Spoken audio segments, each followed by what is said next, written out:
Мы сегодня проводим второй турнир по пожарно-прикладным видам спорта среди команд нашего общества, а также приглашены и участвуют вне конкурса две команды. Одна команда с КГ УСТА, с кафедры пожарной безопасности, и вне конкурса вторая команда Министерства чрезвычайных ситуаций, пожарная служба по городу Бишкек.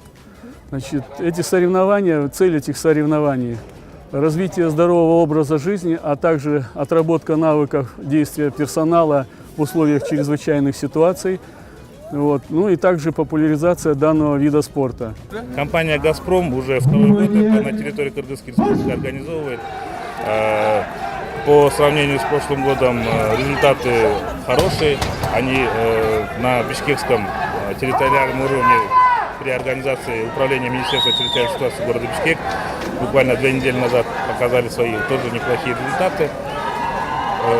Надеемся, что они будут улучшать только свои показатели в спортивном достижении.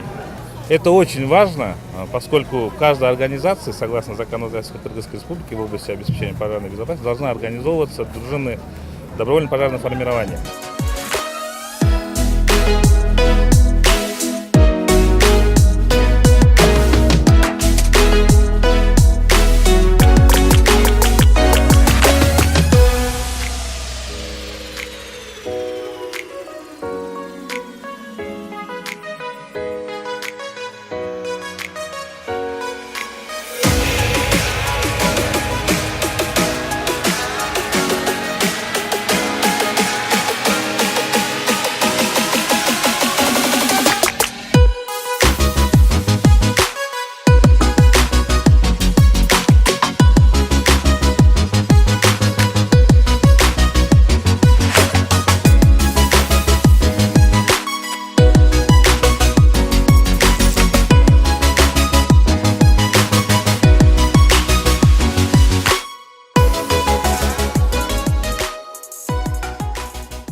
Сегодня прошли очередные соревнования по пожарно-прикладному спорту. Долгое время мы тренировались с ребятами. Сегодня стали вторыми, дважды чемпионами по пожарно-прикладному спорту.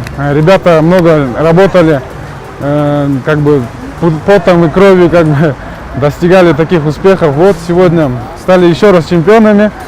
Вкратце, очень хороший спорт, тренируйтесь, участвуйте, приходите, у кого есть желание, занимайтесь, спорт.